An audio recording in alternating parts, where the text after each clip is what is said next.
colocado outra coisa, e porque eu vou fazer uma revisãozinha com base naquele...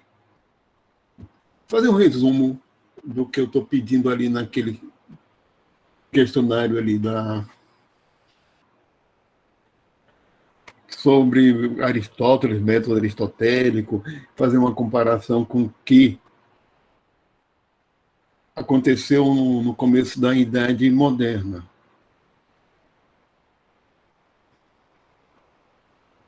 Certo?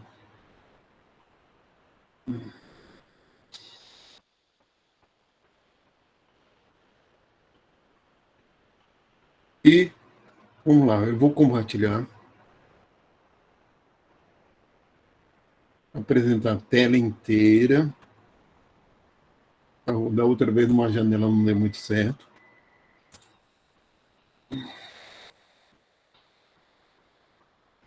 Aqui, isso aqui não é para... Isso aqui é lá do departamento.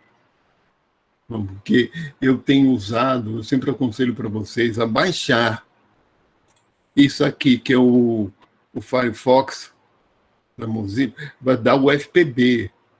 Procurarem no Superintendência de Tecnologia da Informação da UFB, tem esse Firefox da própria UFPB, que quando a gente entra, bota o navegador, ele pede o login, senha da universidade. Aí você, qualquer coisa que você entrar aqui, vamos ver se eu... Tem mais coisa aqui aparecendo. Não. Andei atrás mais ontem de umas imagens.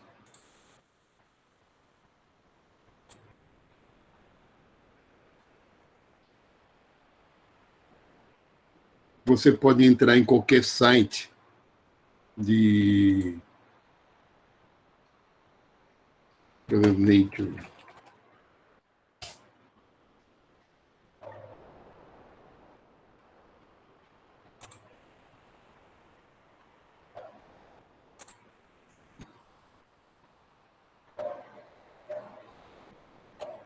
Não.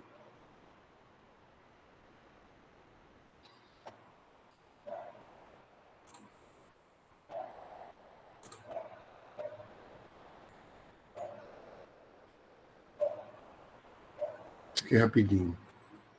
Ok. Você tem acesso integral para este artigo via Universidade Federal da Paraíba, campus universitário. Baixar aqui o PDF do artigo aqui. Então, você não precisa... A universidade é assinante. Calma. A universidade é assinante da Nature, por exemplo, de uma série de outras. A gente não precisa ser assinante. A gente entra via universidade. Mas vamos voltar aqui.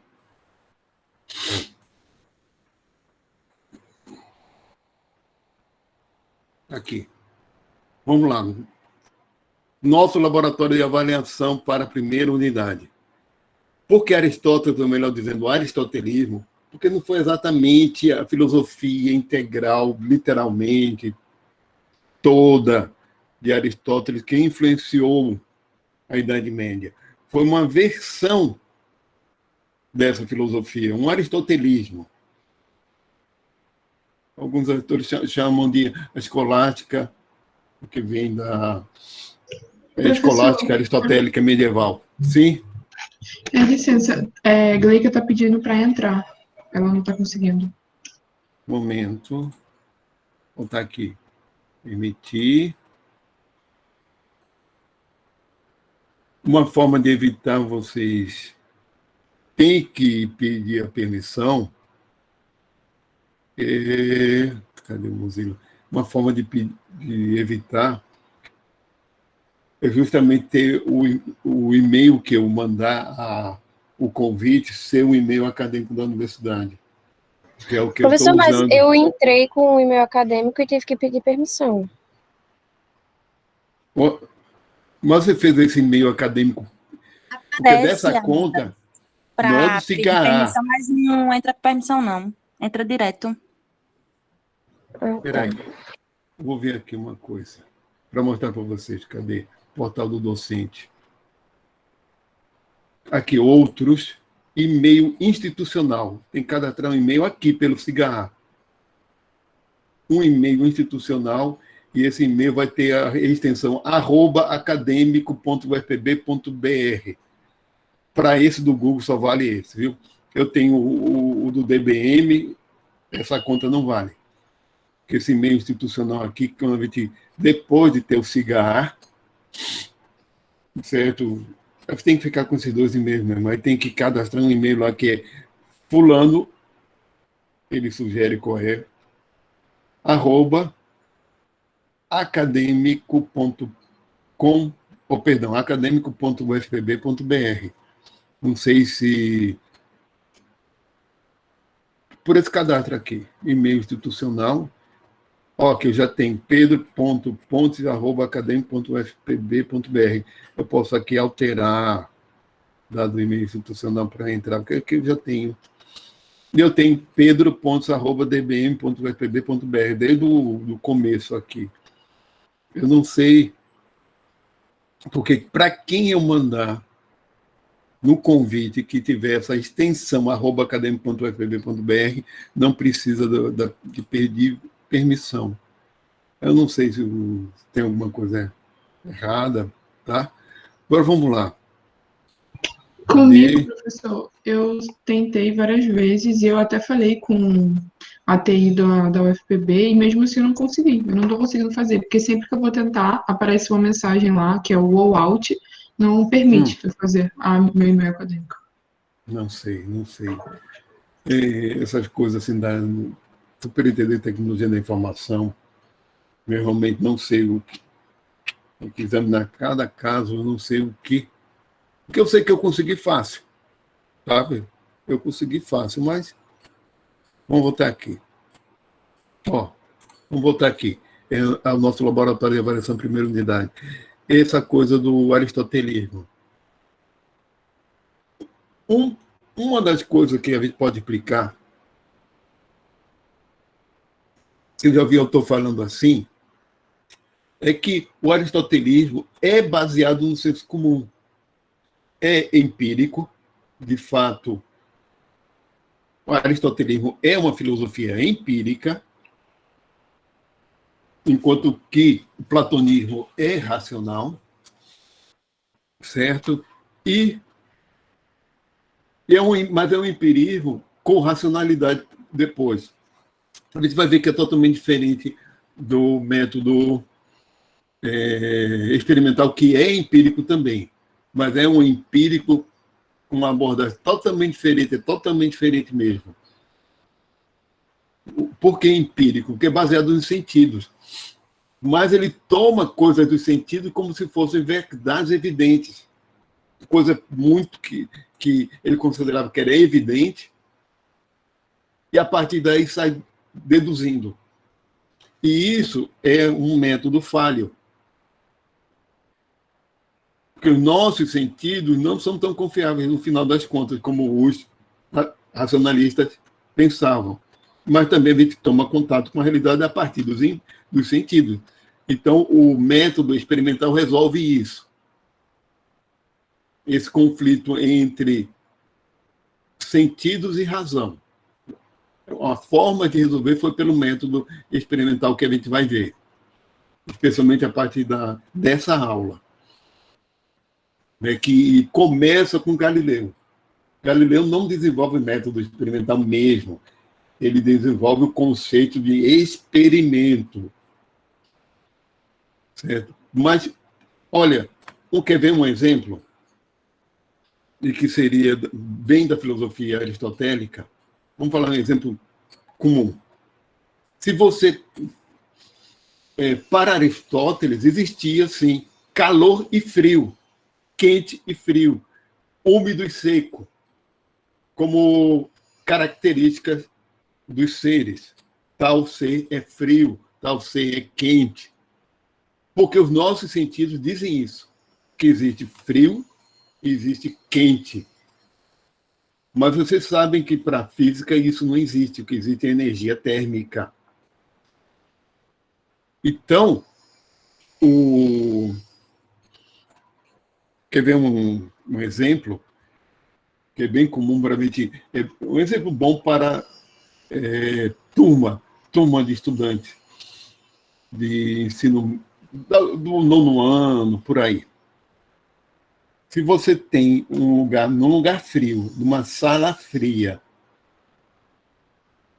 não precisa nem ter lugar, basta imaginar. Pedir para os estudantes imaginarem. Você tem um lugar frio. Tem uma porta de madeira, maçaneta de metal, e pede para tocar. Tanto na madeira quanto no metal, e pergunta o que está mais frio. A pessoa vai dizer a maçaneta. Não. Tanto a madeira, a porta de madeira, quanto a maçaneta de metal, estão na mesma temperatura. A sensação de frio está maior no metal, na maçaneta, porque a condutividade térmica do metal é muito maior do que da madeira. Então, o metal, como está bem mais frio do que a nossa mão, vai pegar calor da mão, vai transferir calor da nossa mão, e isso gera a sensação de frio, enquanto que a madeira não vai transferir calor da nossa mão para ela, porque é um isolante térmico. Mas a temperatura é a mesma. Então, o que interessa para a ciência, a postura científica, é justamente o quê?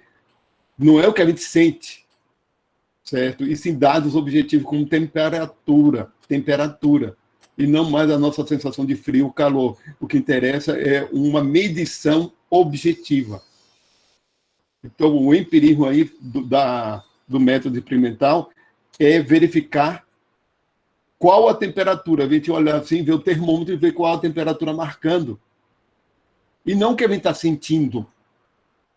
Frio, quente, sensação de duração de tempo. A gente marca as coisas no relógio, pesa numa balança, afere a temperatura num termômetro. Essa é a postura do método experimental. Fazer verificações com medições objetivas que fiquem iguais para todo mundo. 1 minuto é 1 minuto, certo? Para todo mundo. Enquanto que a sensação subjetiva de passagem de tempo pode variar um bocado. Se você, como diria Einstein, se você estiver em cima de uma frigideira, em cima de um negócio assando, e 1 minuto vai parecer uma eternidade. Se você estiver no bem bom, passa rapidinho aquele tempo. Isso é questão subjetiva de passagem de tempo. Então, isso não interessa para a ciência experimental. O que interessa é uma medição objetiva. Medição objetiva de grandeza que leva a dados variáveis, como massa. Não interessa a sensação subjetiva de algo pesado ou leve. Então, como Aristóteles era baseado nesse sentido, mas nesse sentido, né, de sentir quente, frio, por isso é extremamente falho como ponto de partida para razão. Mas só que isso na Idade Média, né, era plausível pensar em convencer os outros sobre o sentir frio, sentir calor, sentir algo, deixar algo cair e atribuir a queda a uma propriedade do corpo. Outra coisa que tem na física aristotélica é que se uma coisa caía, era porque era a propriedade da coisa, não é porque tinha uma força exercendo e gerando aquele movimento como a força da gravidade. Acho que dá para entender a diferença, a grande diferença. Então, Aristóteles partia de verdades evidentes por si mesmas, a partir da nossa experiência sensória, dos nossos sentidos, e saía fazendo deduções. Usava como premissas. E premissa de uma razão dedutiva tem que ter o caráter de verdade para a conclusão ser verdadeira. Senão a conclusão fica totalmente furada. Eu também costumo dizer, olha, uma premissa Por exemplo, não, aquele velho exemplo, desde o meu ensino médio tem isso. Todo ser humano é mortal. Fulano é um ser humano. Logo, fulano é mortal. Olha, nem toda premissa é desse jeito, né? Imaginem o pensamento preconceituoso, estereotipado. Todo nordestino é assim. Aí você pode imaginar. Fulano é nordestino, logo fulano é desse jeito. Né? Essa generalização raramente acontece. Como todo ser humano é mortal. Então, para examinar a natureza, não dá para generalizar a partir. Não dá para. O que eu quero dizer é o seguinte: não dá para começar a partir de verdades absolutas, generalizadas, como verdade, e depois ir estudando casos particulares. Tem que fazer o contrário, tem que examinar o particular primeiro e outro, e tentar generalizar a partir dos casos particulares, que é a indução. Agora, a ciência também usa a dedução, também como parte do método, mas não como parte da exploração. A exploração é sempre indutiva. A gente, ao explorar a natureza, estamos fazendo indução, porque a gente está examinando casos particulares. Não é possível a gente examinar todos os indivíduos de uma espécie. Não é possível examinar tudo sobre um indivíduo. Né? A gente tem que examinar alguns exemplares, né, de uma espécie, por exemplo, para depois tentar generalizar. Por isso que também, com certas coisas, com o tempo mudam, né? Em medicina, então, e nutrição, que vocês sabem que nos anos 70 para 80, o ovo era veneno. Eu podia comer um por dia, no máximo. De um tempo para cá, e ficou o glúten. Porque realmente, para certas pessoas, eu já conheci gente que tem doença celíaca, é uma pessoa que tem problema autoimune e que a cozinha dela, tudo que ela come tem que ser em ambiente livre de glúten mesmo, senão ela dá problema autoimune sério, tem crise autoimune horríveis. Basta estar contaminada, basta a forma que fez um pão sem glúten ter feito pão normal, mesmo lavando, pode provocar contaminação, pode ter contaminação, basta ter traços para essa pessoa ter crises. Então, é séria a doença celíaca. Agora, doença celíaca é uma minoria que tem, né?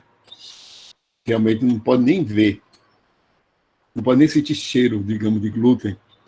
Por que Aristóteles exerceu influência tão grande? Dá para comer de história, porque ele é convincente. Falando de forma geral, você pode até detalhar mais, né? Porque ele é muito convincente. É muito convincente. E se você pegar uma pessoa que não tem experiência nenhuma com ciência atual, certo? E começar a fazer instrução a essa pessoa, uma criança, dentro do aristotelismo, a pessoa, ela vai se convencer.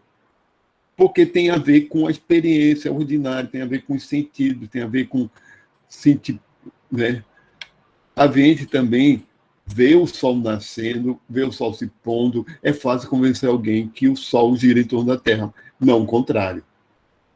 Nós estamos dentro de uma cultura científica tão forte, desde pequeno, a gente vê, tem conhecimento que a Terra que gira em torno do Sol,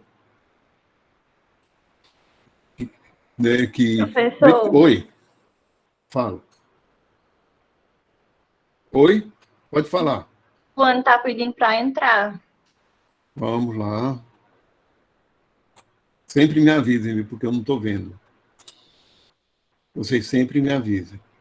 Quem chegou com atraso pode ver depois a gravação. Pelo menos no começo. Porque eu sei que esses vídeos são muito longos. São muito longos e aulas são sempre um pouquinho chatas, enfadonhas, mas a gente tenta aliviar, né? Porque, como diria Milo Fernandes, isso é citado por Oswaldo Montenegro numa gravação de um disco ao vivo, segundo Milo Fernandes, chato é aquele indivíduo que conta tudo tintim por tintim, depois ainda entra em detalhes. Então, todo professor é chato. Então, por que é tão convincente? Porque é relacionado aos nossos sentidos, nosso dia a dia. E, depois disso, elabora razão dedutiva. E a razão dedutiva é muito convincente também.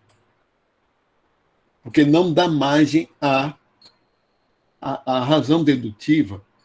Todo ser humano é mortal. Fulano é ser humano, logo fulano é mortal. É uma razão também bastante convincente. Tem duas coisas também convincentes. Pode falar. Você não vai aceitar mais as avaliações, não? Depois dessa aula? Olha, eu posso... Como houve ampliação, é só eu reconfigurar aqui para dar mais um prazo. Eu aviso lá, viu? Que até hoje, meia-noite. Até hoje... Professor, você está dando a resposta. Aí quem já fez. Quem não fez, ainda vai ter toda a resposta da avaliação. Ah, não, mas eu estou só comentando, viu? Eu não estou dando resposta, não. Certo? Vocês podem... Eu vou reconfigurar aqui uma coisa, tá? Pode deixar. Eu só estou comentando aqui para ver como. Eu só estou fazendo um comentário, eu não vou entrar em tantos detalhes assim, não.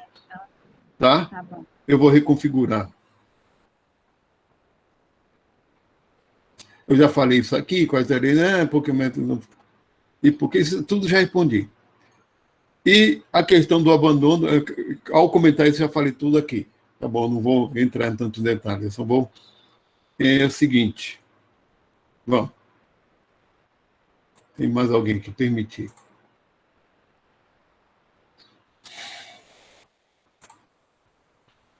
Aqui. É o seguinte.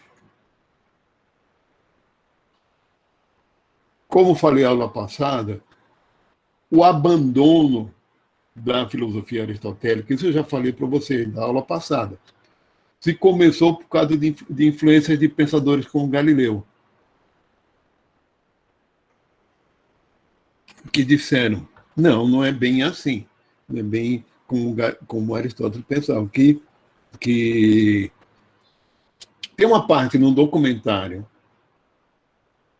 que o ator que faz o papel de Galileu, sempre ele está falando, citando... O texto dele é baseado nos escritos de Galileu. Quando ele olha para a câmera e fala, e tem uma parte que ele diz que o que ele quer é que as pessoas compreendam que a natureza lhes deu olhos para ver os seus frutos, mas também deu cérebros para pensar sobre eles. Então, a base do método experimental é tanto os sentidos quanto a razão. É você ver, mas se sua razão leva a uma conclusão diferente do que você está vendo, a sua razão pode dizer o que você está vendo é uma ilusão. É uma ilusão dos seus sentidos. É uma ilusão dos sentidos que a Terra está parada. E o Sol gira em torno da Terra, quando é o contrário. A Terra gira em torno de si mesma, gerando essa alternância de dia e noite. Essa alternância dia e noite é a Terra girando em torno de si mesma. E o ano, pelo giro dela, em torno do Sol. E o Sol parado. E a Terra, ao girar em torno de si mesma, dá a ilusão dos céus girando em torno da Terra, quando é o contrário. Ela está girando em torno de si mesma. Certo? Eu tenho umas coisas agora de Galileu que eu tenho que falar para vocês, para continuar a aula de hoje. certo? Cadê?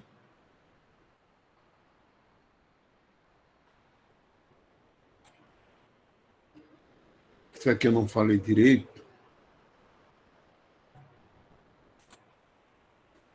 Vamos lá. Senão...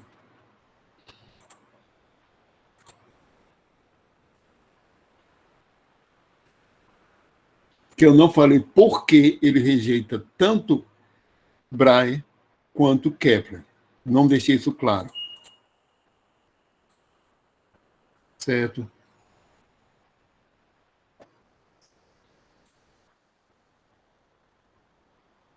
Esse slide não está aqui, não.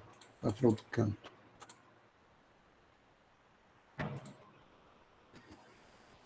Olha, pessoal, Galileu, ele rejeita Kepler, o trabalho de Kepler em 1609. E rejeita também aquele modelo de Brahe, que é esse modelo...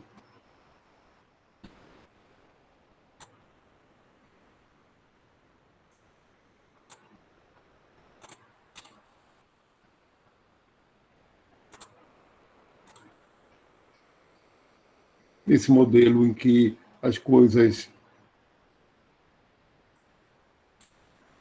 que a Terra está parada, mostra aqui, Terra parada, Lua girando em torno da Terra e planeta girando em torno do Sol e tudo isso girando em torno da Terra. O modelo de Kepler, perdão, de Brahe, esse modelo, ele permite explicar, ele demonstra muito bem o movimento retrógrado, que é um movimento ilusório do planeta estar indo para trás. Do mesmo jeito que, olha, ele só substituiu o epiciclo de Ptolomeu por justamente o planeta girando em torno do Sol, e o Sol virou o centro do epiciclo, e os outros planetas também girando em torno do Sol têm o mesmo efeito do epiciclo, e tudo isso girando em torno da Terra gera um movimento aparente de o planeta estar indo para trás daqui da Terra. Tanto quanto o epiciclo de Ptolomeu. Aí uma pergunta que a gente pode fazer, mas por que esse modelo não foi aceito? Olha, como modelo matemático, ele permite fazer previsões precisas das posições dos planetas. Uma coisa que eu não contei para vocês é que o modelo matemático da NASA é bem semelhante ao de Brahe. Por quê? Porque a NASA parte do ponto de vista da Terra. Os foguetes têm que sair da Terra, apontando para o céu. Então, ele é um ótimo modelo de quê? De um experimentador. Perdão, de um observador. Ele está observando a Terra, né? Ele está observando os céus a partir da Terra. Ele está observando os céus a partir da Terra. Então, o foguete tem que sair da Terra. Então, dá para tomar como ponto de partida da Terra e considerar que ela está estática. Mas isso é uma coisa só instrumental. O que, nesse período, a partir de Galileu, o que estava crescendo era a mentalidade realista em relação à matemática. Então, esse é um dos pontos que eu gosto de enfatizar bem, que houve mudança de mentalidade em relação à matemática, da Idade Média para a Idade Moderna. Enquanto na Idade Média a matemática era tratada de forma instrumental, na Idade Moderna ela passou a ser tratada de forma realista.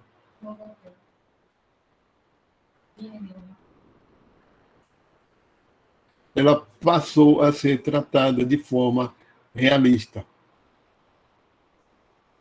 Então, o modelo de Brahe, ele carece de realismo. Ele é instrumental. Certo? Porque na abordagem realista, você tem que descrever o sistema solar do ponto de vista neutro, não do ponto de vista da Terra, do ponto de vista de quem está fora de tudo, que está longe do sistema solar, está descrevendo o sistema solar. E o de Brahe, ele descreve instrumentalmente a parte do ponto de vista de quem está na Terra.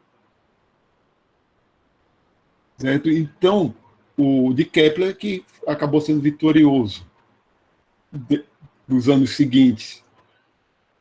Agora, por que, então, com essa carência de realismo, por ser instrumentalista, foi um dos motivos que Galileu não gostava dele. E o de Copérnico é realista. Descreve o sistema solar do ponto de vista de quem está fora do sistema solar. E funciona muito bem também para previsões astronômicas. Agora, por que Galileu rejeita Kepler? Tem vários motivos. O modelo de Kepler, o das órbitas parabólicas, ele não tem explicação física para o movimento parabólico dos planetas. Ele não tinha. E não tinha na época de Galileu também. Nesses anos posteriores a 1609. Ainda não tinha. Teve depois. Então, para Galileu, que costumava fazer muitos experimentos mentais, certo? Ele imaginou o seguinte: crie um plano paralelo à Terra. Tem a Terra aqui, crie. Esse plano vai sendo cresce esse plano, ele vai acompanhar a curvatura da Terra e circundar a Terra todinha. E vai ter uma declividade bem suave. Se você coloca uma esfera, essa esfera vai começar a rolar contra da ação gravitacional da Terra. Começa a rolar e vai circundar a Terra até chegar ao ponto de partida e continua circundando.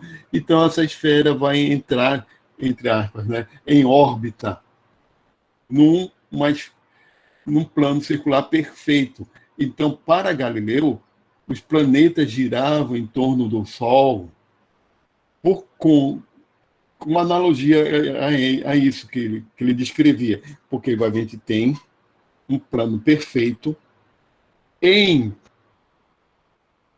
torno da Terra redonda e pode ser a mesma coisa em torno do Sol.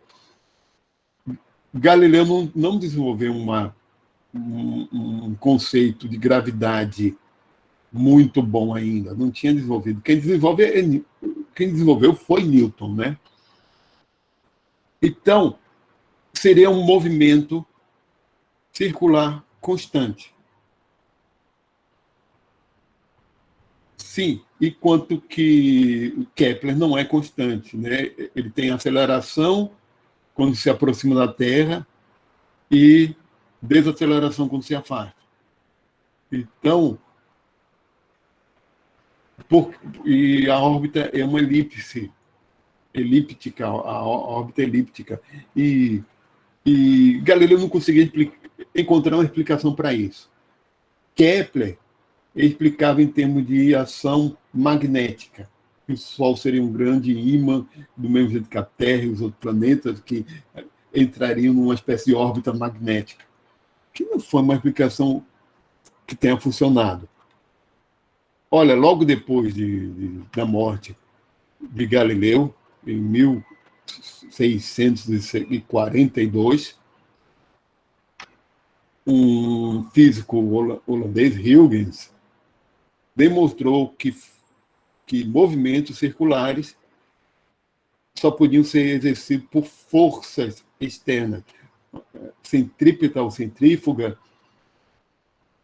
Então tem que haver ação de uma força. Aí ele começou a explicar o movimento dos planetas do Sol em termos de atuação de uma força. E Newton desenvolve isso.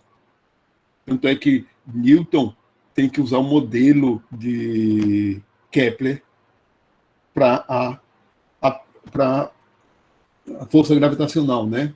Para a atuação de uma força, e essa força seria gravitacional. Matéria atrai matéria na razão direta das massas e no inverso quadrado da distância. Quanto mais afastado, menor a força. E a partir do modelo de Kepler é que ele consegue explicar bem os movimentos dos planetas a partir da ação de uma força gravitacional. Só que em Newton, não tem teoria gravitacional, tem uma lei da gravitação universal, que ele descreve, certo? Há uma diferença muito grande entre lei e teoria em ciências. As leis, elas dizem respeito à atuação de forças e de variáveis, de grandezas variáveis, de grandezas variáveis. É muito mais uma descrição matemática. Então, falando nisso, reforçando uma coisa, descrever a natureza em termos de equações matemáticas, grandezas variáveis, grandezas constantes, que dizem quais são as proporções dessas variáveis entre si. Isso era inconcebível na Idade Média. Isso é inconcebível no aristotelismo. A física, para Aristóteles, a descrição da natureza era uma coisa qualitativa, era uma coisa que tinha a ver com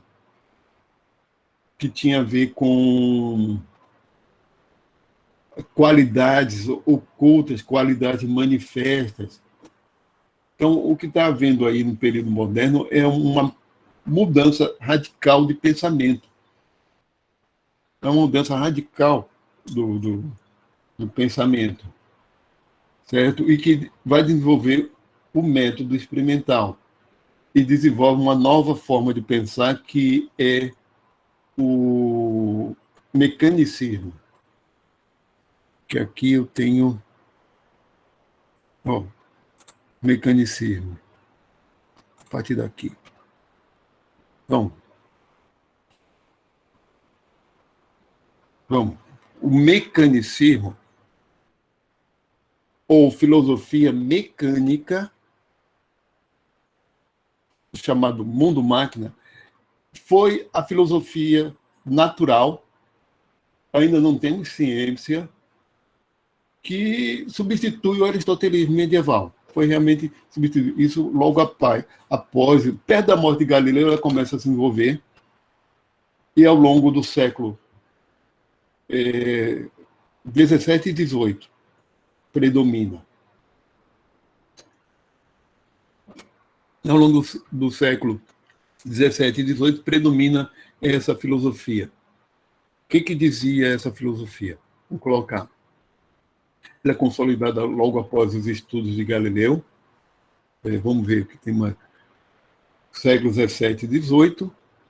Substitui o aristotelismo medieval nas explicações naturais. Olha, isso aqui não faz parte daquele questionário, certo? Daquele exercício, não precisa colocar, isso já é um assunto posterior. E eu ainda vou passar um exercício falando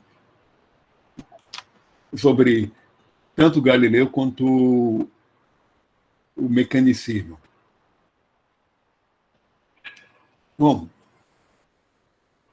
para os mecanicistas, todas essas explicações sobre a natureza deveriam ser baseadas em princípios explanatórios simples. Massa, forma, velocidade, ações de contato, causalidade simples, que é a negação da tipologia de causas de Aristóteles. Você tem mais coisa que sim. Negação das essências universais e de forças ocultas. Então, no mecanicismo, a analogia que a gente pode fazer é a máquina mesmo e é um grande relógio. Para o mecanicismo, o mundo físico era um como um grande relógio. Tanto é que floresceu uma teologia chamada deísmo durante o período mecanicista. O deísmo considera que Deus criou o mundo, mas não está presente. Deus criou o mundo como um relojoeiro. Fez um relógio, deu corda e não precisa mais dele, do relojoeiro. Fez um mundo que não precisa de reparos, digamos assim. Então, o deísmo, Deus criou, mas está ausente. Não faz parte do mundo.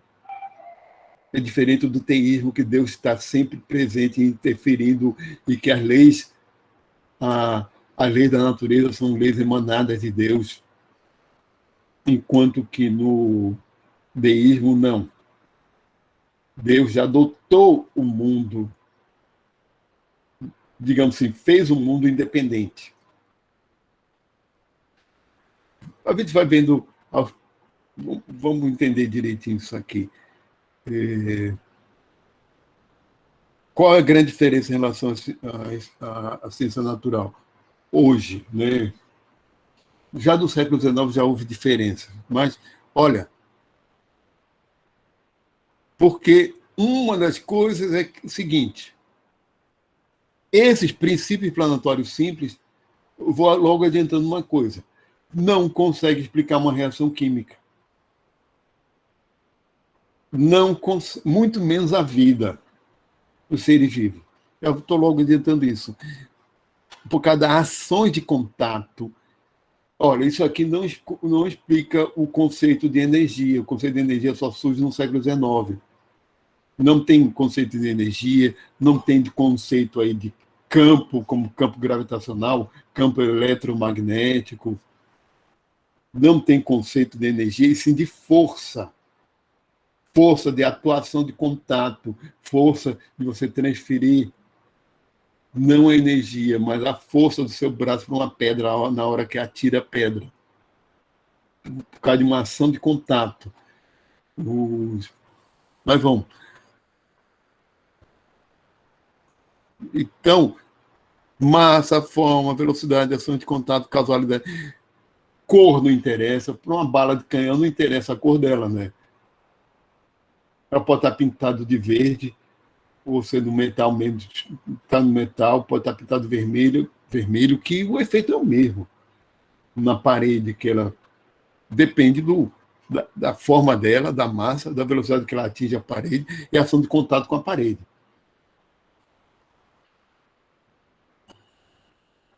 Vamos, Descartes, um dos principais teóricos do mecanicismo, da filosofia mecânica, certo? Um dos principais teóricos, né, que ele desenvolve o trabalho, vou ver aqui, tem aqui. Lá para o começo do século XVII mesmo, 1600 e pouco, por aí, e ele ia publicar um trabalho dele em 1635, por aí, mas soube da condenação de Galileu e mudou, porque ele era copernicano também. O Sol no centro, né? Ele é o centro. Mas mudou, ele publicou o trabalho, deixando meio disfarçou, digamos assim, o texto para não aparecer explicitamente que era heliocêntrico, o conceito dele. Sim, ele é muito mais conhecido hoje em dia pela parte de metodologia, a influência que ele teve em metodologia e matemática. Certo? Justamente por ter uma filosofia racionalista, ele consegue desenvolver muito bem a matemática do lado do ponto de vista que ele era matemático também, mas a filosofia natural dele foi bem furada. Esse cogito ou cogito, já vi gente pronunciar cogito, ergo sum, são do seguinte modo: olha, vocês, qual seria a pergunta mais básica que um filósofo poderia fazer? Então, a dúvida metódica é parte do método cartesiano. a dúvida metódica, o questionar. E o questionamento mais básico que alguém pode fazer é sobre sua própria existência. Eu existo? Ora, se eu estou perguntando, é porque eu estou pensando. Se eu estou pensando, tem algo que pensa. Tem que ter algo que pensa. Então, esse algo existe. Existe. Então, se eu penso, logo existe. Resumindo, né? Resumindo de forma bem slogan. Eu penso, então eu existo. Então, isso dá para ele a base de uma filosofia racionalista, que diz a base do nosso conhecimento é a partir do contato da nossa razão, com a nossa razão, e não com os sentidos. A ênfase é na razão. E a razão é ótima para desenvolver a matemática, mas não a filosofia natural. Ele dá grande contribuição à matemática, metodologia baseada na dúvida metódica e no rigor, que é algo também bem matemático, mas a filosofia natural dele, mecanicista. Certo? Que, com base no trabalho dele, houve uma influência muito grande para o mecanicismo. Né? Então, vamos lá. Fundamentos. Aqui tem um defeitozinho, quer ver? Foi, mas volta para cá.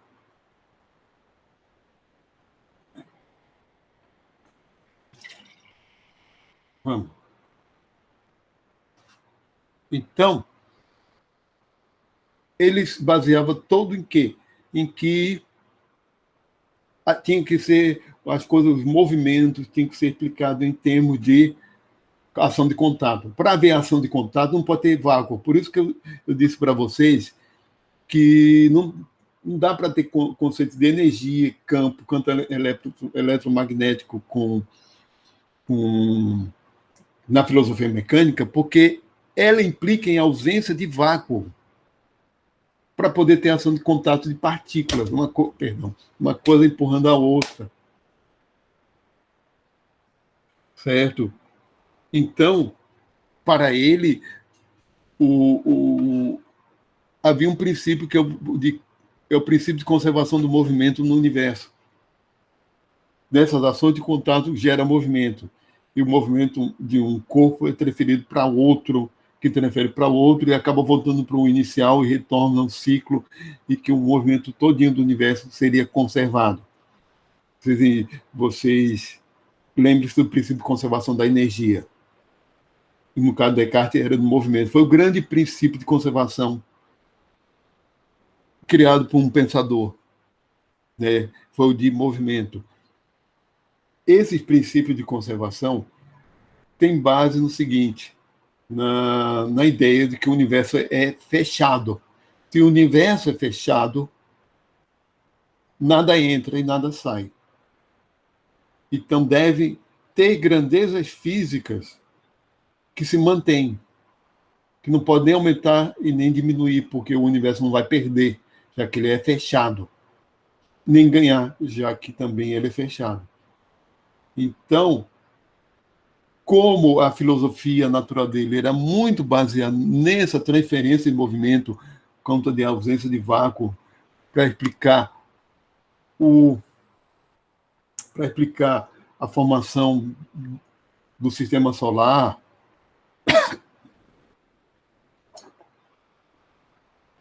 então, para ele, a única explicação que tinha é que o movimento do universo era conservado. Depois eu vou explicar como ele explicava a formação do sistema solar. Sim, por ação de contato, eu já falei, mas tem uma outra característica, certo? E que a matéria era passiva. Ela ganhava movimento, certo? A partir do movimento de outras, do contato. E que a matéria não tinha nenhuma propriedade por si mesma. Então, não há conceito de energia em Descartes. Não há nenhum conceito próximo de energia. teve alguns pensadores que chegaram a imaginar algo semelhante à energia. Por isso, como ele conseguia explicar a formação do sistema solar? Ele explicava do seguinte modo: inicialmente havia uma grande massa de partículas soltas, caóticas, em movimento caótico. E essas partículas, a partir do seu movimento, da transferência do movimento, elas foram se distribuindo conforme a sua massa e densidade, sendo que as mais rápidas se concentraram na região central e formaram o Sol, as mais rápidas e mais leves que puderam se aglutinar, e a partir do movimento rápido e dessa aglutinação entraram com atrito, geraram calor e luz a partir do atrito. Para vocês imaginar, tem que imaginar que na época, vamos nos colocar na época, não tem nem termodinâmica, quanto mais física nuclear, para explicar a emissão, o calor e luz do Sol a partir da fusão nuclear de núcleos de hidrogênio formando hélio, e a liberação de 1% da energia, da diferença, né? Que 2 núcleos de hidrogênio tem 1% mais de energia do que um núcleo de hélio. Quando os dois se fundem, essa diferença de energia é liberada. É o que o Sol libera, 1% dessa energia. É a diferença. Por isso é uma reação da fusão de núcleos de hidrogênio, é uma reação que libera energia. Sim, mas voltando nessa época, era plausível explicar que o Sol se formou por partículas leves em movimentos extremamente rápidos e que tenham entrado em atrito e ignição, né? Por causa de atrito. As outras partículas foram se aglomerando conforme também massas e densidade e foram formando os planetas, e as partículas que não conseguiram formar coisa nenhuma por serem leves demais preencheram o espaço vazio. Não tem vácuo, ausência de vácuo. O espaço entre Sol e planetas é preenchido. E o movimento do Sol em torno de si mesmo e dos planetas também turbilhonam essas partículas ao redor e impulsionam todo o movimento que tem. Então, Descartes explicava o movimento dos planetas em torno do Sol a partir desse turbilhonamento de partículas ao redor do Sol e ao redor dos planetas, que entravam em equilíbrio entre o Sol e de acordo com a massa do Sol, planetas, e entrando em equilíbrio e transferiam o movimento de um para o outro. Isso aqui é a conservação do movimento no universo. Para vocês notarem que essas explicações são totalmente furadas, mas eram plausíveis na época.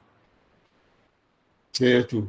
E Newton, com o princípio da gravitação universal dele, contribuiu para derrubar esse modelo de Descartes. Newton demonstrou que estava certo sobre a gravitação universal, porque a Terra é achatada nos polos. O modelo de Descartes faria com que ela fosse achatada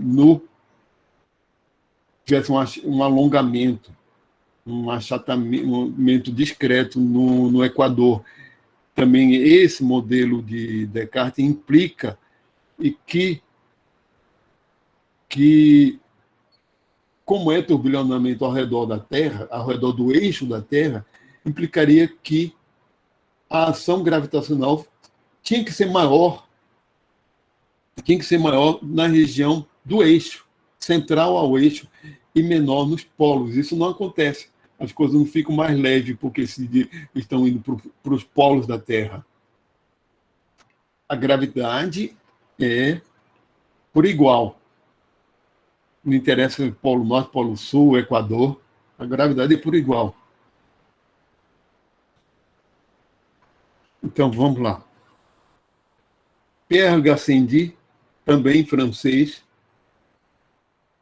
nascido em 1592, 1600, falecido em 1655, já tinha uma proposta um pouquinho diferente. Filósofo e padre, um pouquinho diferente. E também, olha, o que o John Henry fala é que não havia um mecanicismo. Eles tinham coisas em comum, mas havia muitas variações. Nós vamos ver quais as explicações que eles tinham em relação aos seres vivos. Nós vamos ver vários exemplos também de padres fazendo filosofia natural, certo? Era um filósofo, a filosofia dele era mecanicista, mas ele era empirista e adotava o indutivismo, a indução como método. E não era racionalista como, era uma grande diferença, como Descartes. Padre, certo? E, seguinte, negou a ideia de matéria passiva de Descartes. Para ele, toda a matéria tinha uma força da criação de Deus. E as partículas dotadas de força própria quando a criação divina, certo? Atomista e epicurista. Ele, digamos assim, ele conciliou as ideias de Epicuro, o atomismo de Epicuro, com a teologia cristã, porque Epicuro era ateísta. Epicuro, lá da antiguidade, negava a existência dos deuses e de Deus, que a matéria era matéria e pronto. Só existia matéria, formada por átomos, em eterno movimento. Enquanto que, digamos assim, essa ideia do atomismo no período mecanicista é mais ou menos assim. Vocês imaginam que as coisas do mundo material são máquinas.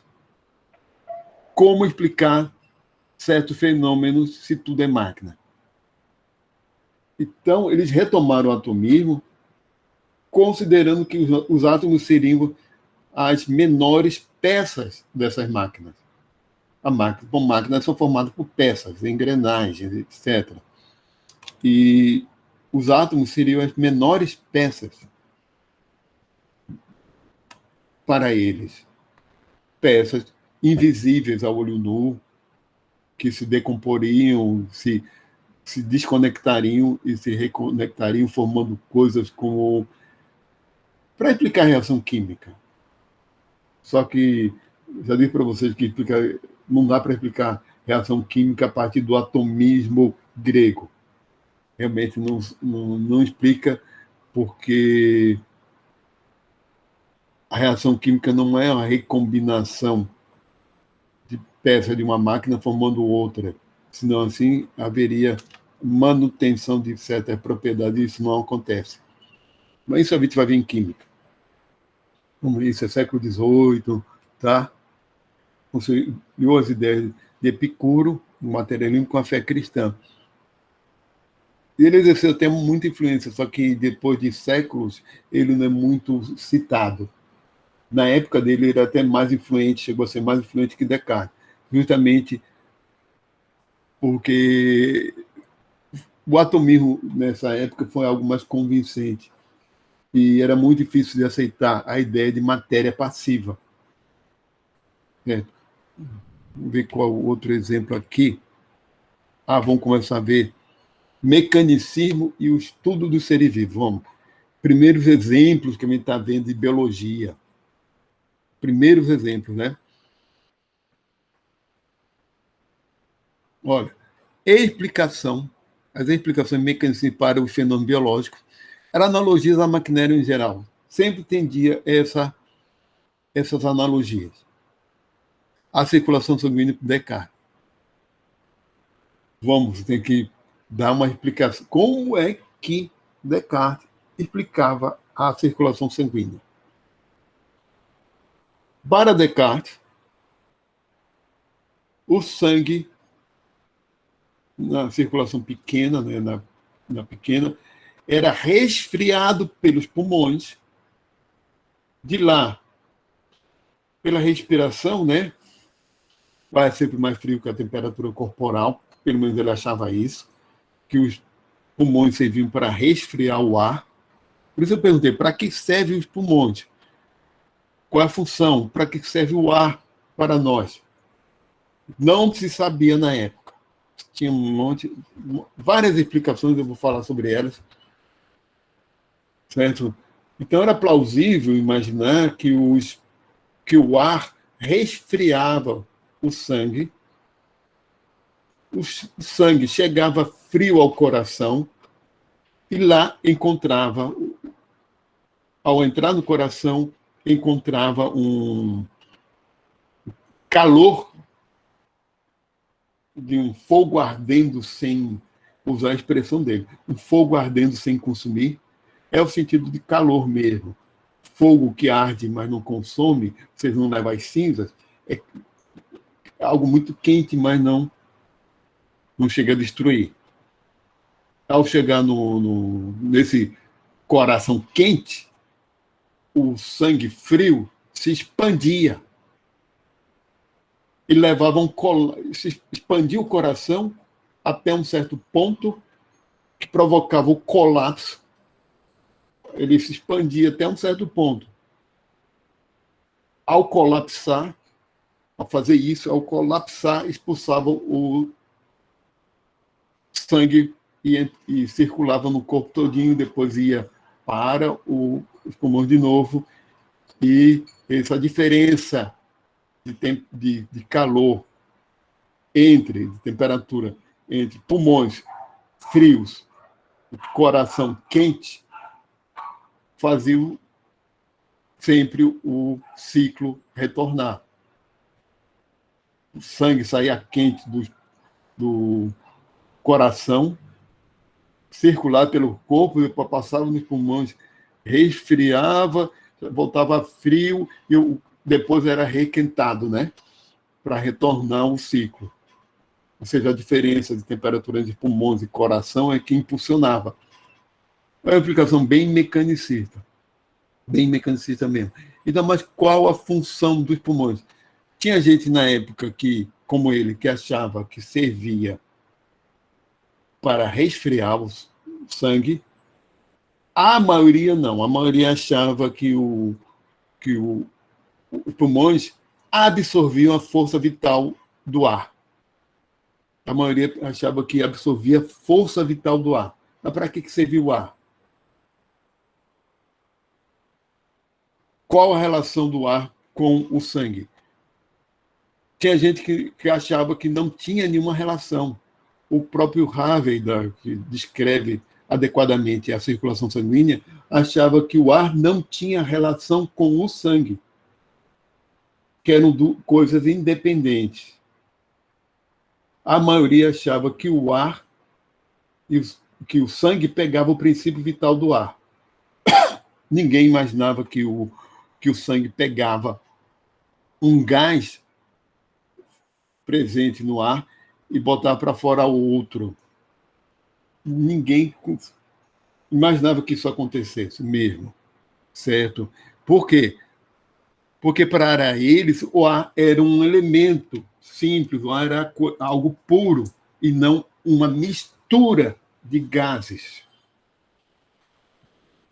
que alguns dos quais não são nem elementares, né? Nenhum é elementar mesmo no sentido da química moderna. São moléculas de elementos ou, como o CO2, dois diferentes. Temos dois diferentes. O NO, NO2 tem vários também. Então, para que... E tinha gente que achava que o ar servia para resfriar o sangue, outros que não tinha nenhuma função, não tinha nenhuma relação, e outros achavam que absorvia o princípio vital do ar. Certo? Mas vamos continuar.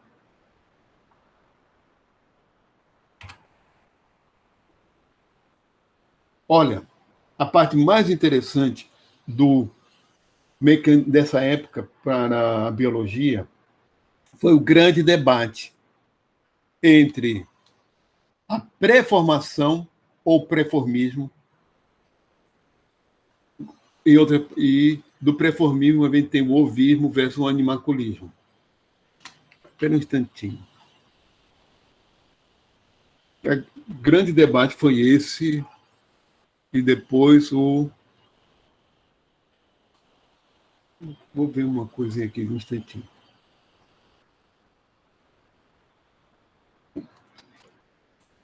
Antes que eu esqueça, eu vou pedir para vocês a lista de frequência, viu?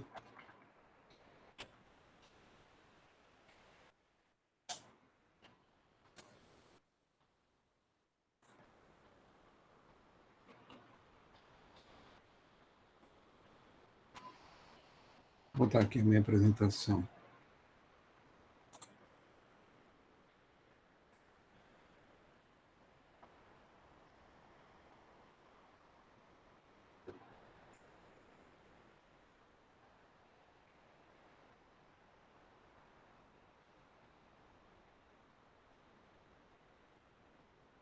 Como que o pessoal adivinha que eu estou em aula? Ninguém? Nenhuma ligação, nem WhatsApp.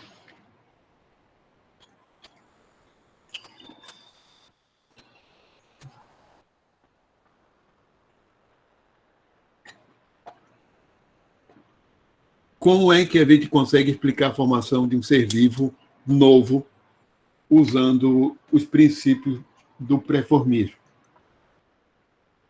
Para comer de história, não... Do slide atual.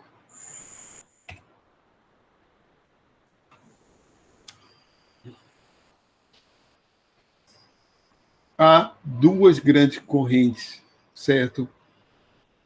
Duas grandes correntes. Espera aí, eu vou primeiro falar de pré-formação e epigênese, certo, certo.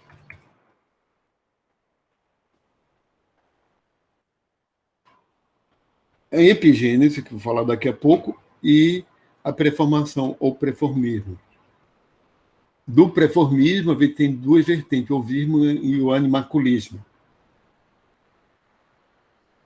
A pré-formação achava que o ser vivo novo, antes de nascer, ele já estava pré-formado na mãe ou no pai. Ou na fêmea ou no macho. Já estava lá pré-formado. E que antes de nascer, o que ele faria era ganhar nutrientes para crescer a ponto de ser independente. O ovismo considerava que os seres vivos vinham na mãe. E o animaculismo, aqui uma ilustração, ele já estava pré-formado aqui na mãe antes de ir para o útero, estava lá no ovário. E no útero só faria crescer. E o pai daria a força vital. Daria a força vital. O animaculismo, que é mais famoso, achava que estava no espermatozoide que nem tinha esse nome, né? Do pai. E que na mãe só faria crescer. Eles já estavam aqui pré-formados. Só, né? Era uma ideia plausível na época? Era. Hoje em dia, isso pode parecer muita viagem. Na realidade, é. Considerando o conhecimento que a gente acumulou nesses séculos, isso aqui, para a gente, é uma viagem muito grande. Mas, olha, naquela época, os microscópios eram ruins. Muito ruins. Microscópio bom só no começo do século XIX. Ao longo do século XIX, foi melhorar muito. Nós não temos, uma coisa que eu gosto de enfatizar muito bem agora, certo? Século XVII, século XVIII, não existe teoria celular. Existe a palavra célula. Aliás, em inglês, não sei nem como é que era em português, se existia na época, né? Isso eu nem sei. Tem um em inglês que é cell, e que só foi usada depois na teoria celular lá no século XIX.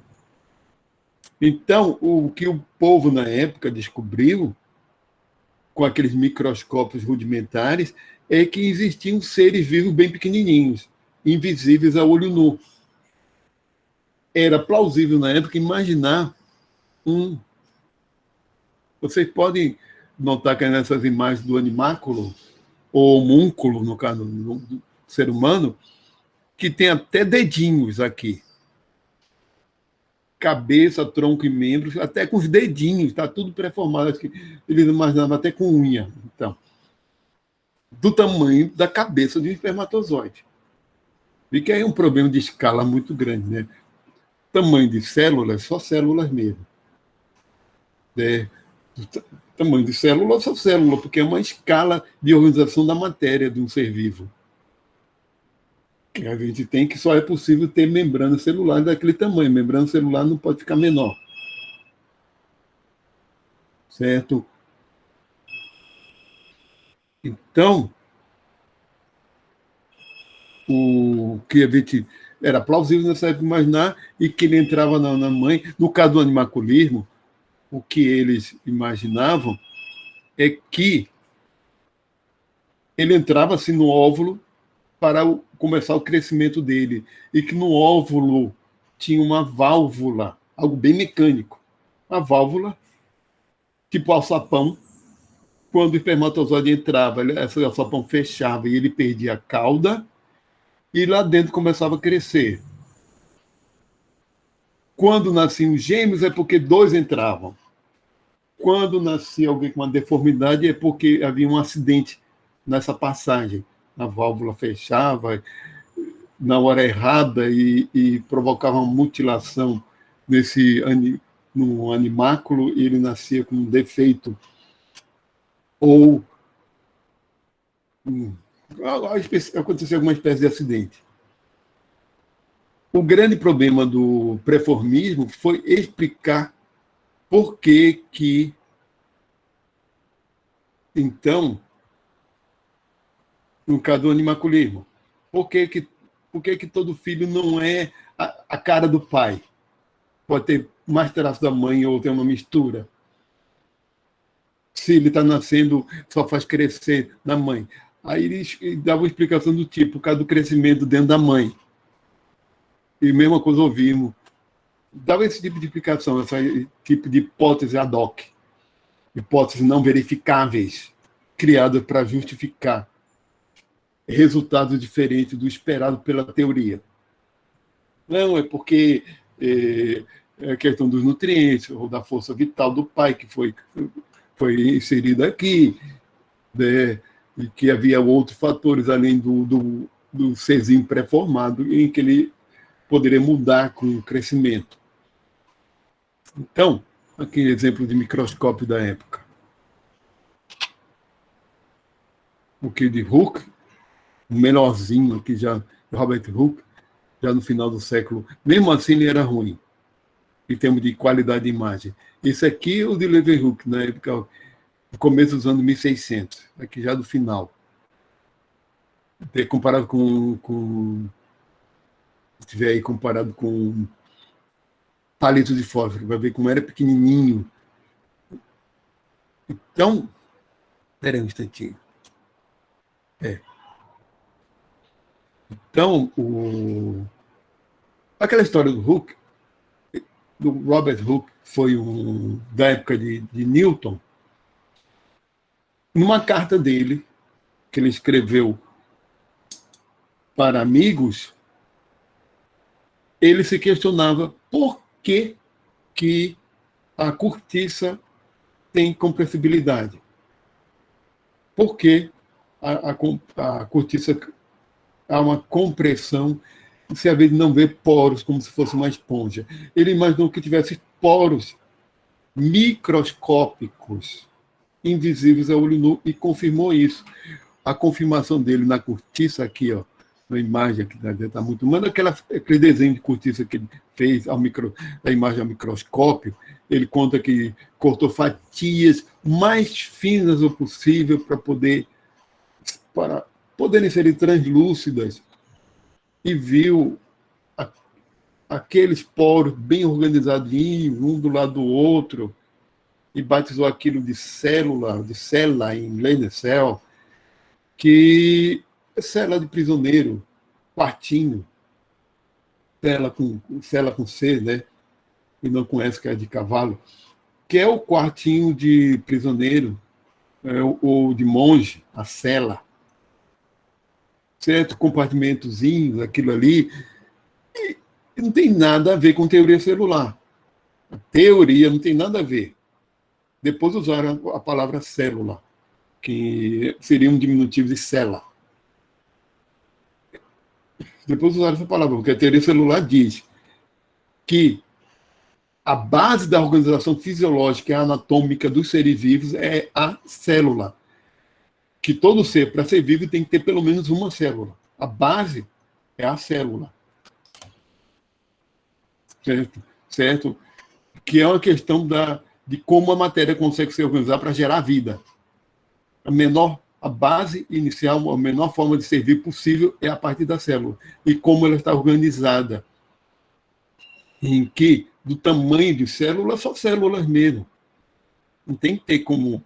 Imagina miniaturizar uma pessoa para ficar do tamanho de célula. Qual seria o tamanho das células dela? E das moléculas, macromoléculas, das organelas, das macromoléculas e dos átomos. Então, não dá. Realmente, é a forma com que a matéria consegue se organizar para gerar vida. Naquela escala, é a partir de células. E na nossa escala, tem que ter trilhões de células. Tem que ter uma quantidade, nós somos colônias de células, né? Fora as células que não são nossas, que são de bactérias, na nossa microbiota da pele, do intestino, convivendo com a gente, que tem mais micro-organismos do que células na gente, por causa do tamanho desses micro-organismos. Já é outro... célula procariótica pode ser bem menor que a eucariótica. Então, como vocês podem notar que a teoria celular, pessoal, só se desenvolve, e não tem um criador, no século XIX, a partir do ano de 1838, a partir da descoberta do núcleo em células vegetais, por parte de anatomistas alemães, certo? Chivan, da Baía de Chivan. Oi. A gente viu essa parte de biologia e fisiologia celular. Vocês viram biologia celular, né? O homúnculo, esse primeiro microscópio aí, a gente estava vendo esses dias. É muita viagem deles, né? Eu acho muita viagem. Eles imaginaram um homúnculo ali dentro, como dá para ver isso? Imagina o microscópio da época. Não se vê, professor, não. Oi. Como ele disse, a questão a gente viu em biologia celular. E teve até um comentário do professor que ele falou sobre petit enfant, eu acho, da criança, e o homúnculo. Que é diferente, um é uma coisa, outro é outra, ou não? Ou é a mesma coisa? Que é em francês, que acho que é pequena criança em francês. Eu acho que é a mesma coisa. Que eu estava em dúvida que ele comentou. Petit enfant. Isso. Enfant, caprichando aqui na pronúncia. Que eu não sei a pronúncia correta. Não, eu estou brincando. E quando eu vi pronúncia em francês, como é Leonce, Captain France, o francês é bem nasal, né? Estou brincando. Estou brincando. Eu acho que o que eles estão chamando a mesma coisa. É a mesma coisa. Homúnculo seria o animáculo para animais, seria o termo que se adotou na literatura depois em português. na época, deve ter sido na literatura francesa, chama a pequena criança. Deve ser a mesma coisa lá dentro. Deve ser. Eu não sei, o que eu acho que animáculos deve ser vem do homúnculo, deve vir do latim, homúnculus. Mas vamos lá. Mas eu estava vendo isso dentro de contexto histórico e dentro do pensamento da época. Qual é a ideia mecanicista aí? Por que isso é plausível para o mecanicismo? Porque é plausível em termos de explicar de que já tem um ser pré-formado, um corpo com pela cabeça, tronco e membro, com uma maquininha, e que do crescimento dela dentro da mãe, só faria incorporar coisas externas, também partículas, né? Só faria essa incorporação e o crescimento, a ponto de não precisar mais daquele ambiente, como o ovo do ovíparo ou do útero de um mamífero. Aí já puder viver fora, já tiver plenamente formado. Tanto é que eles notavam que, se antes disso, haveria não seria viável, né? O aborto, né? Já não seria viável. Agora, vamos lá. Vou citar aqui dois. Van Meerdam, todos os dois eram holandeses. E Leeuwenhoek. E Jan Sweerenberg, esse aqui, ele era um ovista. Ele era partidário de que o ser vivo vinha pela via materna. E Leeuwenhoek era um animaculista, que era via paterna, ou fêmea e macho. Mas Sweerenberg era um naturalista, tanto é que, por causa de coisa aqui, dessas imagens, é de livro dele. Essas imagens que eu coloquei, Historia Insectorum, ele era história dos insetos. E ele era um estudioso de insetos, como a formação, o estudo de história natural dele. Ao dissecar crisálidas, inclusive aquelas muito pequenininhas, dependendo do inseto, ele via um ser pré-formado. Ele fez uma analogia com os ovos e com óvulos, né, dos mamíferos. Então, ele imaginava que todos os seres vivos fossem gerados daquela forma. Ali ele não via um embrião em formação, em metamorfose, e sim um ser crescendo numa estrutura que parecia ovo, que é a crisálida. Então, ele fez uma generalização que não seria possível, né? A partir daquilo ali. Então, ele acabou sendo um partidário do ovismo. Um grande problema do ovismo era o seguinte: olha, se o ser está pré-formado na mãe, está lá, e dentro desse ser pré-formado, se for fêmea, já tem outros seres pré-formados, ao infinito isso, cada vez menor, uma bonecas russas, tinha uns que diziam que sim, mas seria uma pré-formação em potencial como semente para uma árvore. Não justificavam dessa forma. Havia uma série de viagens, né, na época, uma série de justificativas, certo?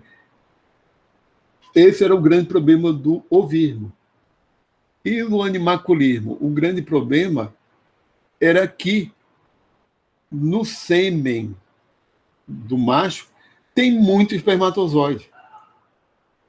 E só um sobrevive no final das contas, né? Um ou poucos, dependendo do animal. 2, 3 no ser humano, e olha que naquela época então devia ser raríssimo levar a ter uma gravidez de trigêmeos. Então, A argumentação que se tinha na época contra seria a seguinte, que Deus não criaria seres para a morte, porque o resto iria morrer. Seres já pré-formados, cabeça, tronco e membros, só faria crescendo a mãe.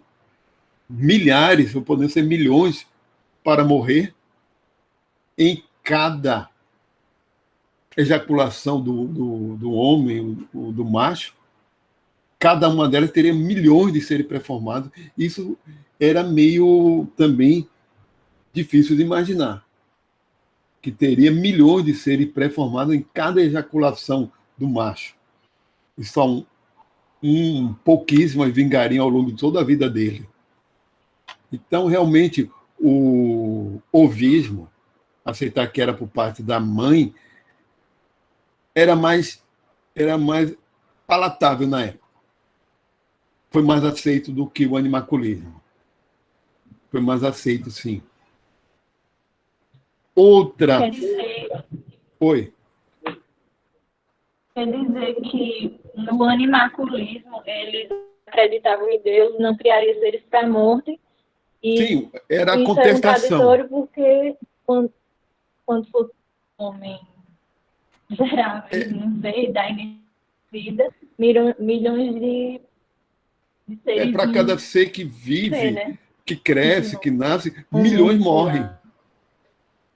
Não, para a época, no pensamento da época, eles imaginavam quem contestava o animaculismo, isso quem não aceitava, argumentava desse tipo, fazia esse tipo de argumentação, que Deus não criaria tantos seres destinados a morrer. Não teriam nem chance de começar a viver, de começar a ser gerado pela mãe. Só um vingaria de milhões, podendo chegar a milhões, porque sabiam que para cada ejaculação paterna, cada ejaculação do homem, temos milhões de espermatozoides. E cada espermatozoide já estimavam como milhões, né? No mínimo centenas de milhares. Para cada espermatozoide tem um homúnculo. Para eles imaginavam que Deus não faria isso. Eles argumentavam isso. Isso é inconcebível que Deus tenha criado seres destinados à morte.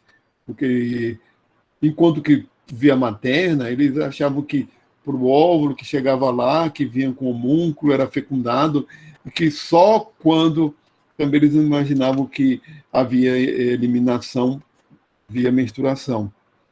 Mas era mais fácil imaginar que pela mãe era um óvulo com homúnculo destinado a viver, ou pelo menos tentar, né? Porque pode ser abortado, ter alguma coisa errada, ou nascer morto, mas pelo menos ele tinha a oportunidade de tentar viver. E que a ideia cristã é que... Eu não falei isso. Realmente ainda temos um período em que há muita influência. Lembre-se que Gassendi era padre, tem gente que eu vou falar já, que são padres que contribuíam para a história natural e a filosofia natural. A história natural é a descrição da natureza. A filosofia natural é a explicação sobre coisas da natureza. Quando a gente faz só a descrição, está fazendo descrição, classificação, e está fazendo história natural.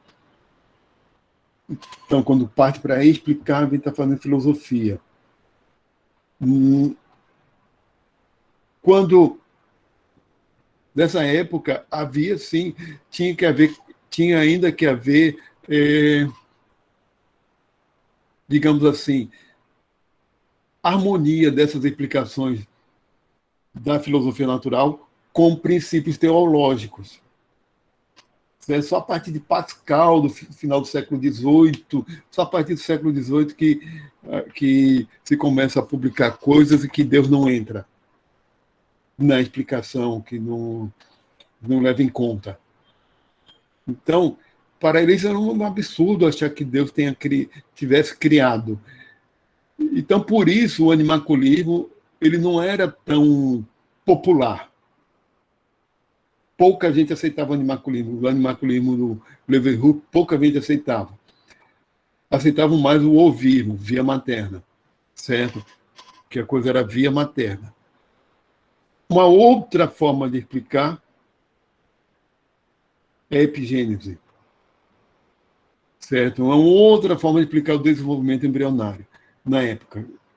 Houve um debate entre eles, um debate que chegou ao final do século XVIII, levou um século.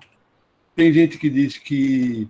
Tem historiador da ciência que diz que houve um entrave do desenvolvimento da biologia nesse período, porque seria um debate que não levaria a lugar nenhum, porque ninguém está correto. Não dá para ter nenhum vencedor, porque ninguém está correto. Todo mundo parte de hipóteses não comprovadas. Autores adeptos. Vamos lá. Descartes era um epigeneticista. Um partidário, é melhor dizendo, um partidário da epigênese. Eu gosto da palavra aqui, de usar o termo epigênese, para a gente não confundir com a epigenética atual. Existe sim uma área da genética muito séria e muito contemporânea. Séria, contemporânea, e que tem resultado, que é a epigenética. Começou a se envolver mesmo a partir dos anos 1980, com o desenvolvimento da genética molecular. Tem a epigenética. Para não confundir, a gente vamos preferir esse termo, epigênese, um partidário de epigênese, René Descartes. Então, vamos falar primeiro de René Descartes, o resto é... Olha, como Descartes explicava a geração de novos seres. Ele explicava do seguinte modo, que na mãe a gente tem partículas iniciais sem forma definida e no pai temos as partículas complementares. A união dessas partículas a partir de leis mecânicas de ação de contato e a união elas se engatando, etc., a partir da forma, movimento, com o tempo, tomariam forma e gerariam um novo ser. E depois disso, a nutrição também da mãe contribuiria para o crescimento. Isso é até melhor de explicar, porque o embrião, em certo momento, ele não tem uma forma de cabeça, tronco e mentão definidinho, né? Definido. Tem um momento que o embrião, e isso é possível ver, está sem... Tem até cauda do ser humano, a cabeça maior, não tem a mesma proporção, não é um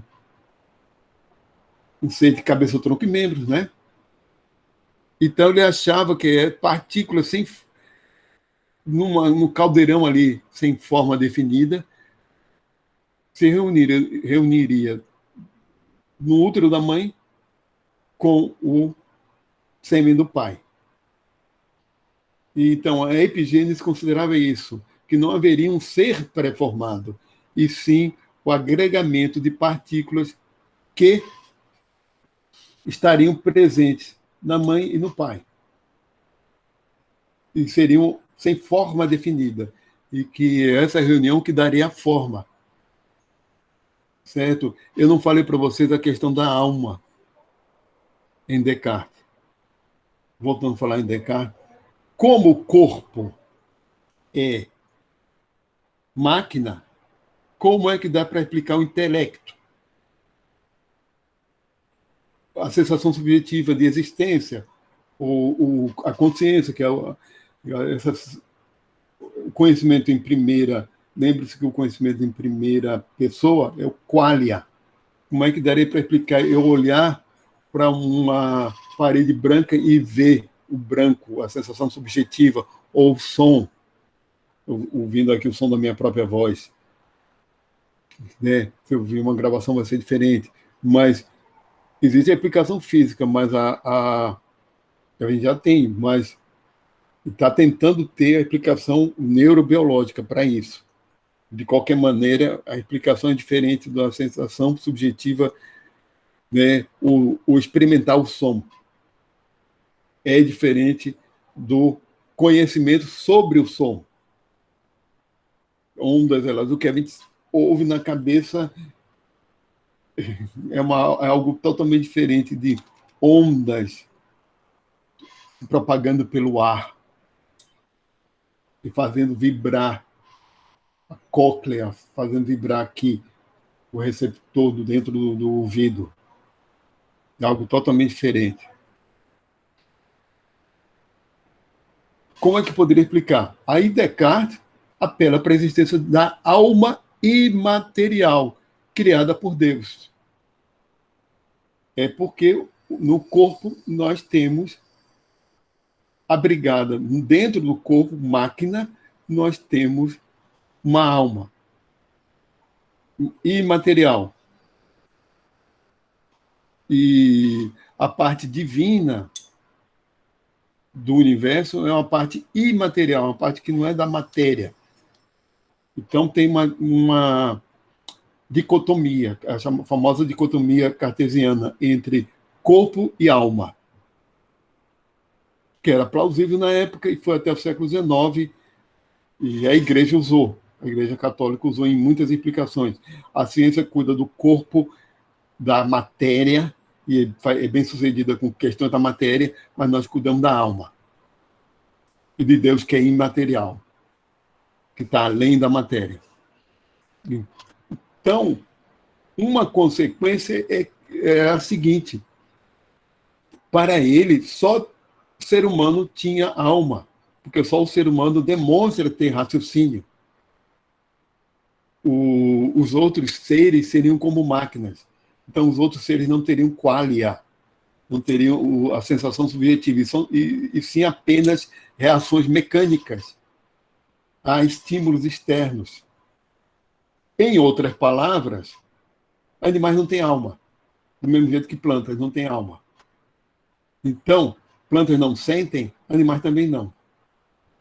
Isso foi um pensamento comum na época de Descartes. Era dele e também foi comum na época de Descartes que animais não sentem dor. É só uma resposta ao corpo, que é a máquina, a um estímulo externo. Uma resposta. O que para nós é um tremendo de um absurdo. Dizer que animais não sentem. Tem gente hoje em dia que ainda pensa de forma semelhante, mas é um absurdo considerando o nosso conhecimento de neurobiologia. E sim, porque animais têm consciência, ou têm qualia. Eles não têm pensamento simbólico abstrato. Eles têm forma de processar a informação diferente da gente. Mas de sentir já está presente nos animais, talvez desde os peixes, em casos vertebrados, e alguns moluscos, como os cefalópodes, provavelmente também sentem por causa da organização do sistema nervoso deles. Em alguns insetos, pelo menos tem inseto que tem memória episódica. Nós não vamos ser também como Darwin, que achava que todos os seres vivos tinham consciência. Todos os seres vivos, todos os animais tinham consciência. Semelhança. Isso é coisa que a gente vai ver depois. Darwin tinha uns pensamentos que um pouquinho românticos algumas vezes. Mas vamos lá. Descartes, partidário de... Vamos lá. Abraham Templey, um período depois desse período aí do século XVII, já no XVIII, por causa da capacidade de regeneração de hidras. Como explicar e de outros seres, como explicar que eles regeneram a partir da pré-formação? A epigênese dá para explicar. Cresça um pedaço ali no ser, se dividir ao meio uma planária, ela aparece outros dois, né? Divide ao meio, o que ficou a metade esquerda cresce a metade direita, e vice-versa, aí temos outros dois. Onde é que está o ser pré-formado? O Kjell-Reuter. E os híbridos? Como explicar a hibridização? Ele fez muita hibridização, esse alemão, em plantas. Principalmente em plantas. Como explicar a formação de híbridos com a pré-formação? Não dá para explicar mesmo.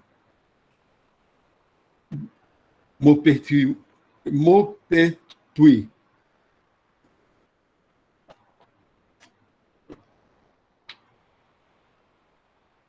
Outro que também era partidário, e Buffon. Os dois eram semelhantes, os franceses. O Buffon ele deu uma explicação que havia moléculas orgânicas, partículas básicas dos seres vivos, só dos seres vivos, que tinham um princípio vital, que permitia essa organização. É lógico que esse conceito de vitalismo, moléculas orgânicas, a gente vai ver um pouquinho em química, foi totalmente abandonado a partir de 1828. 1828, quando se sintetiza em laboratório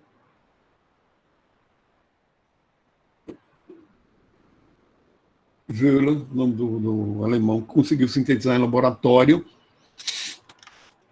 ureia a partir de matéria inorgânica, mostrando, a partir daí, que a matéria orgânica é a mesma coisa de matéria inorgânica. É só uma questão de organização. Ou seja, nós temos um átomo de ferro no nosso corpo, que está presente no minério de ferro, que a matéria é a mesma. Até o começo do século XIX, tinha gente que acreditava que matéria viva era diferente da matéria não viva. Havia diferença mesmo da matéria. Mas só a partir do século XIX que se mostra que a composição da matéria viva é a mesma.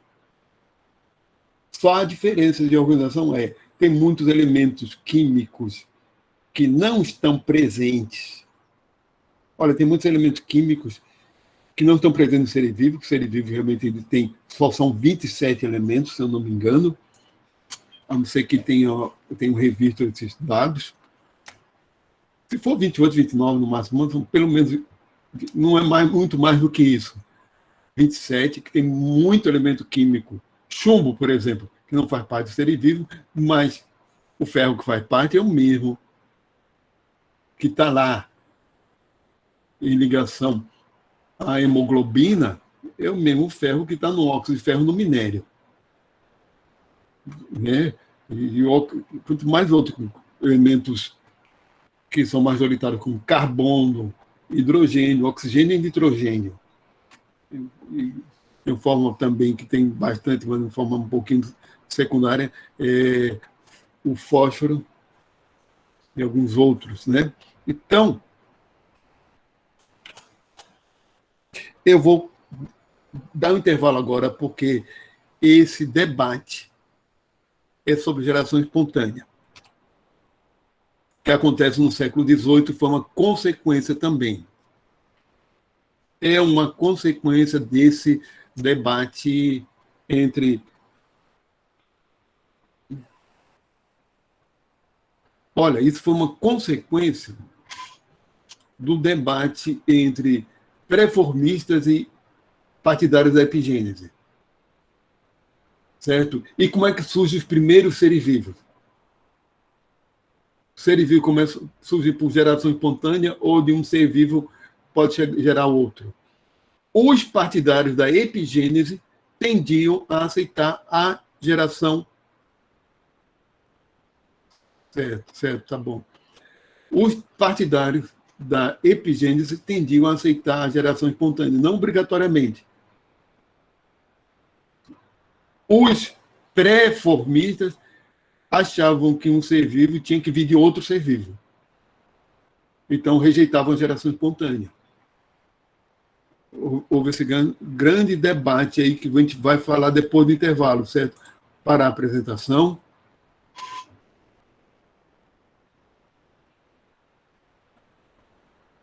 Parar a gravação para dar um intervalo, porque eu vou dar agora, porque o próximo assunto é um assunto bom.